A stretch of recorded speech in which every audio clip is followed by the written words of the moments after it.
So this is actually the Appalachian Trail. You can see the blaze on the signpost here. It goes right down the main road of town. There's the blaze getting there ahead of us. There it is! Yeah. Yeah. I have checked out of woodchucks and neglected to get photos of inside, so that kind of stinks. I will be back for trail days in just a week and a half, 2 weeks. So if I have time, which I probably will, I'll try to remember to go in and get some photos. But if not, I'm sorry, it's a lovely hostel. So Getting There and I are just outside the Dollar General. We just topped off our food bags and we're gonna hit the trail in just a minute. He just ran into some people he hiked with a while ago, so they're chit-chatting. And yeah, I went into the outfitter and got some more toe liners. The ones I had were mid-weight and they were just a little bit too thick and pulling and tugging on my big toe, and I think that created the beginning of an ingrown toenail about a week or two ago. So I bought lighter weight ones that seem to stretch better, and hopefully they'll just, you know, be more flexible and won't tug on my toes so much. And other than that, I'm just waiting for him to quit talking and we'll hit the trail. And our next stop is Grayson Highlands. It's only like 2.5 days from here. But I have a resupply box waiting for me there. And then, I don't know, from there. A 5-day hike, whatever that is, I don't remember. Anyway, it's nice to see Getting There again, and we'll be hitting the trail probably within about 5 minutes. What's funny is this town is gonna look so different. This street will be full of hikers during trail days. And that downtown area I showed you when I walked in will be packed, so it'll be a really good time. I'm looking forward to it. Back in the woods. Getting There is fixing his trekking poles, but he's right behind me. So we've just officially left Damascus and seeing where our bodies land tonight.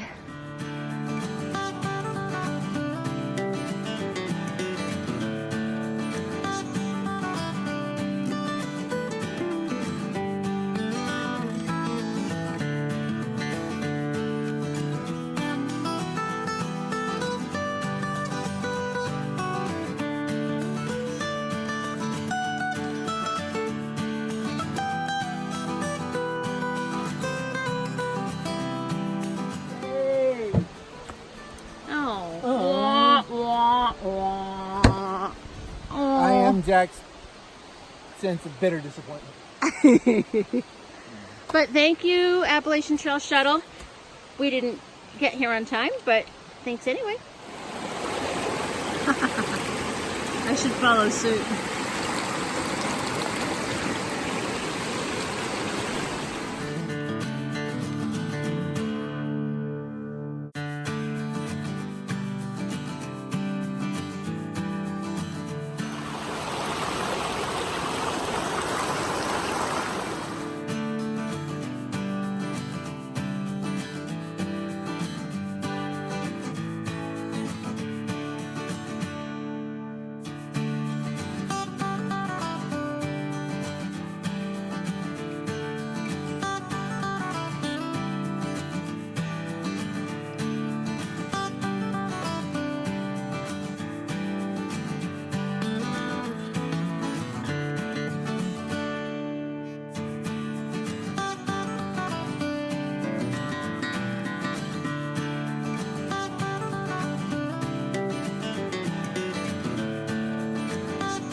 Hot.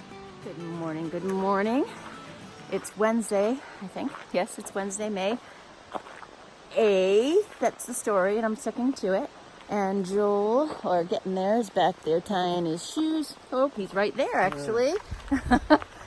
We stealth camped last night. What are we at? Mile 284 point something.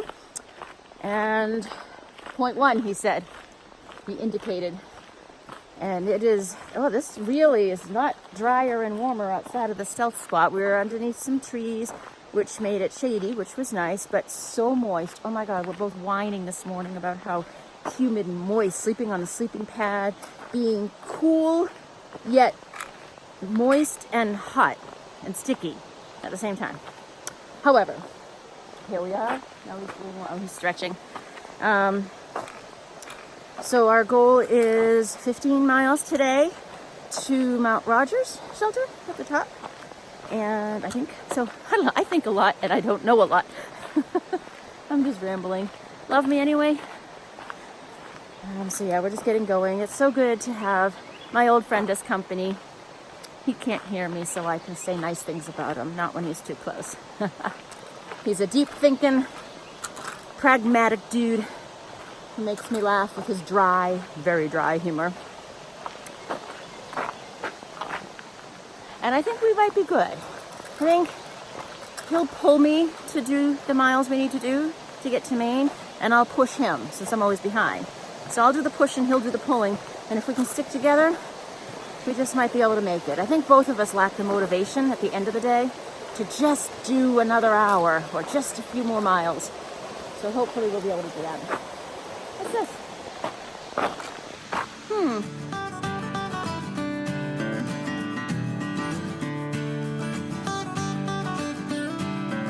What do you say we recreate last night's drama?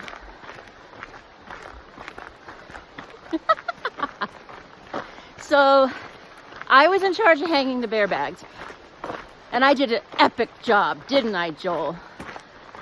Yeah, you did a great job of finding a limb from which you could hang your bag. But it's about 9:30, and Joel has to go out and find his own limb to hang. Well, I bag. didn't know. This is after spending 30 minutes trying to hang both of our bags. Why did you have to try to hang both? The limb was all bendy, and your cord was all stretchy, and Joel just gave up. Hung your bag, came back to get my beaner bag in line, find another limb.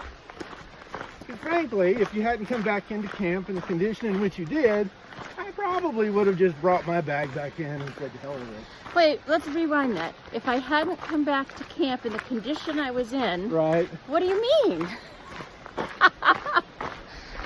I'll let you tell that epic tale. So, only hours after getting there said that he and other people have decided that I have the worst trail luck. Is that what you said? Bad trail luck? I did. Between last year and this year? Well, this year's been okay, and I'm okay now.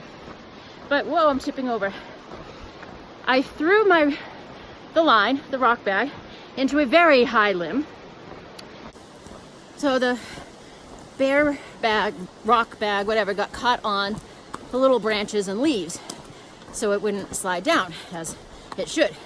So I just gave it a good tug from the cord that was in my hand. I just gave it a yank, and it came out of the branches okay. It slung back at me like a slingshot, right to the point where I was tugging from, which was my left hand, right on the backside. I don't know if you can see a bruise there, but whatever.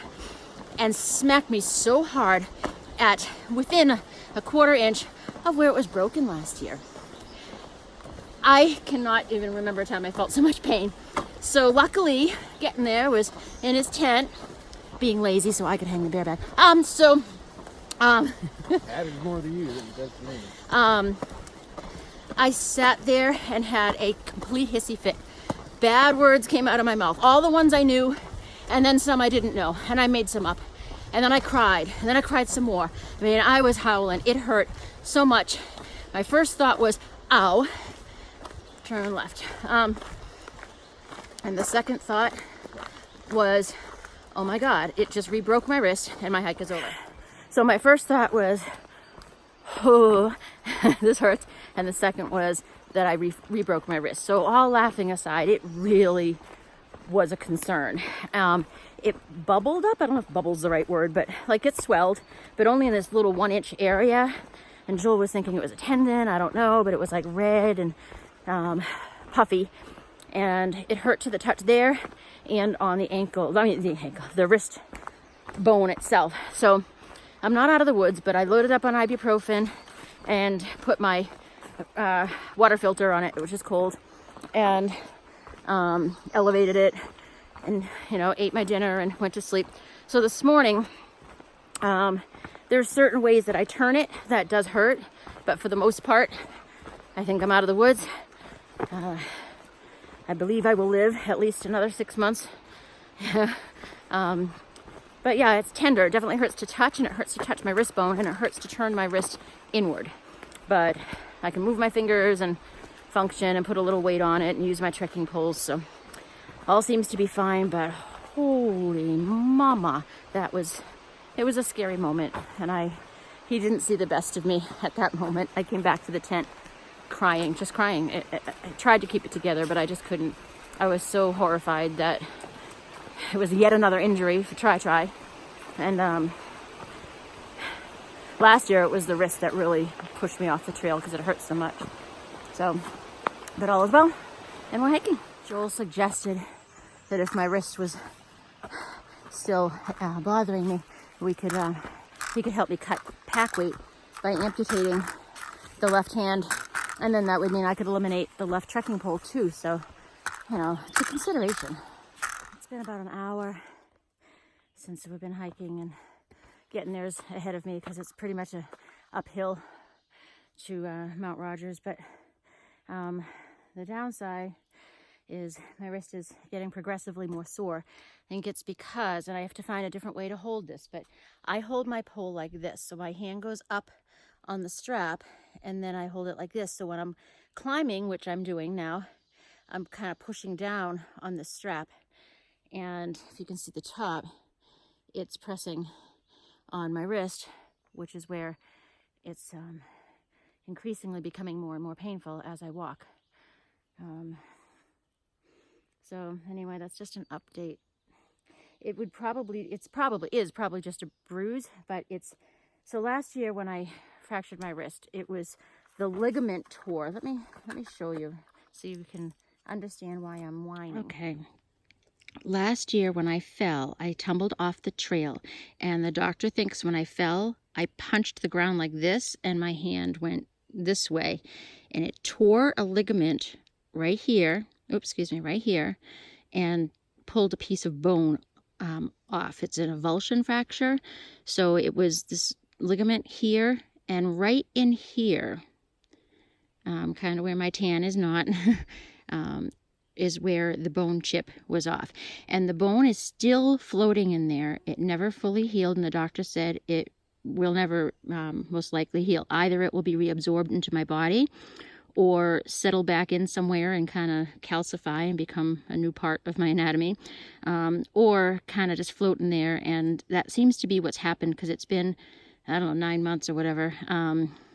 And every once in a while, I'll turn my wrist a certain way or lean on it, and I can feel it kind of pop, and it will bother me for, you know, a half hour or so, and then kind of calm down. So that bone chip is somewhere in this area right here.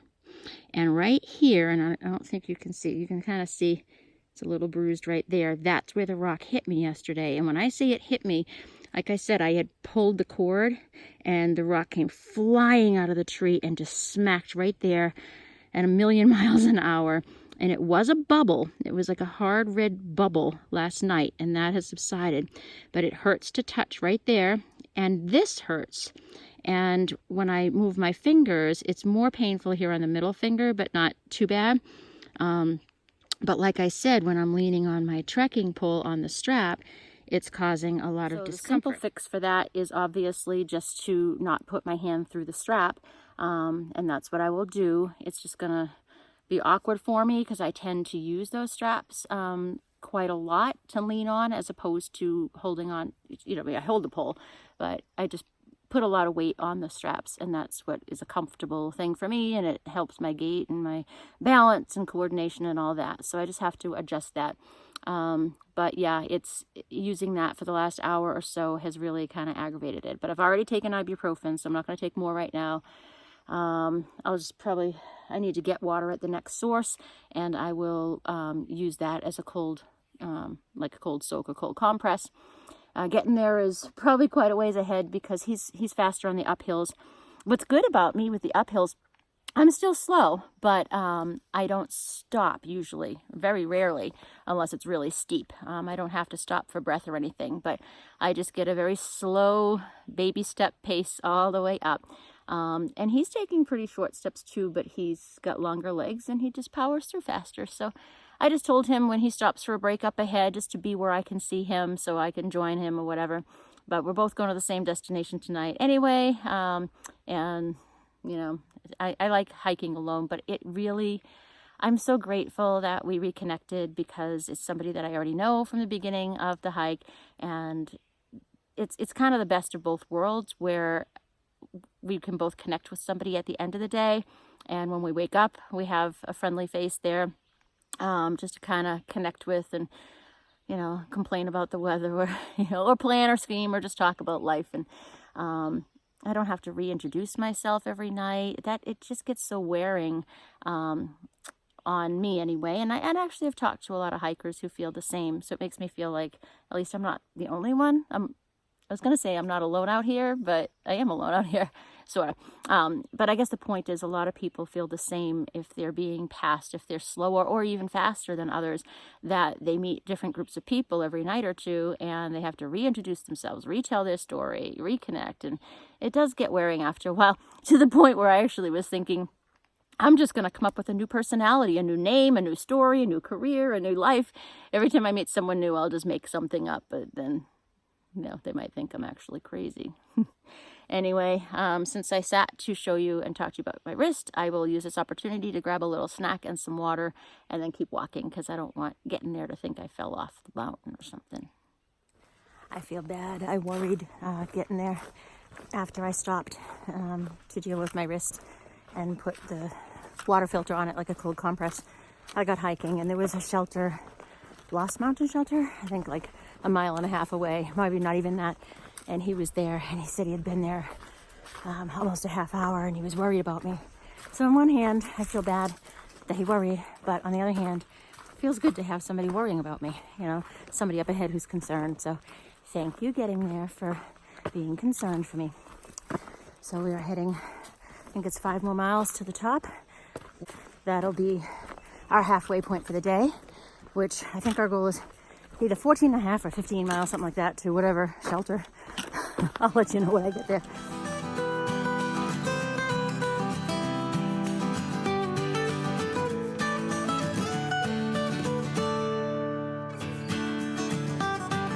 Do you think this is a pitcher? I think it's a pitcher plant. That's a cool. Will they open? They eat bugs. No, No filled way. with water. Really? And the That's bugs why drown they're a in the- pitcher. Let me just walk by. You can take your picture. That's cool.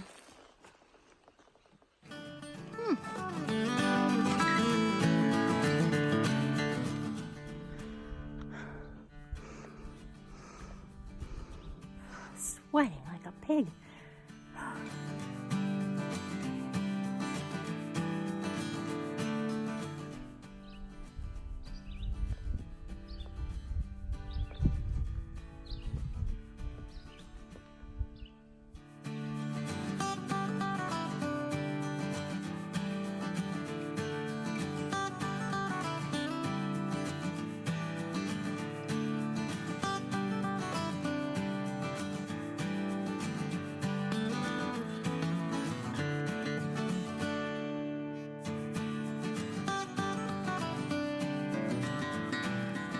Using this sign as target practice. Huh.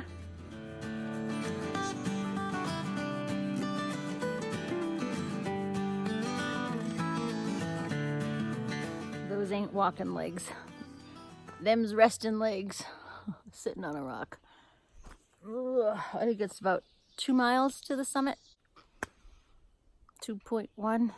I don't know. I'm ready for bed. Ooh.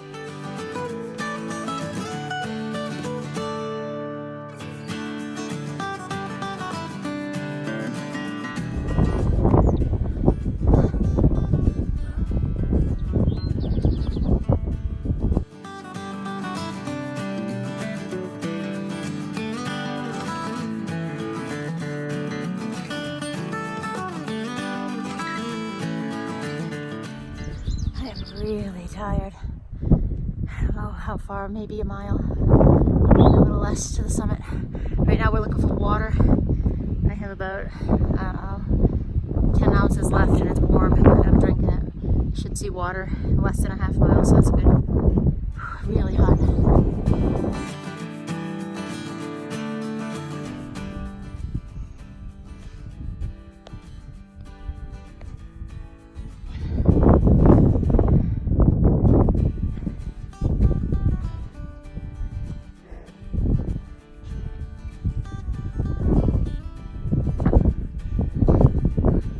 Buzzard Rock.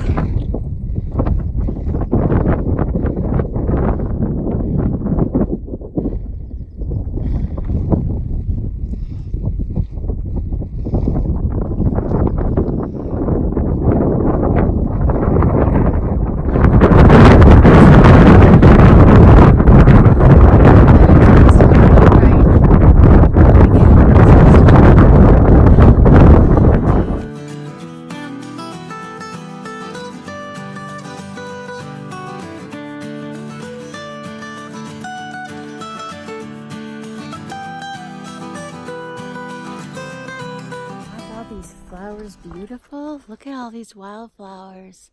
That's so cool. I love it.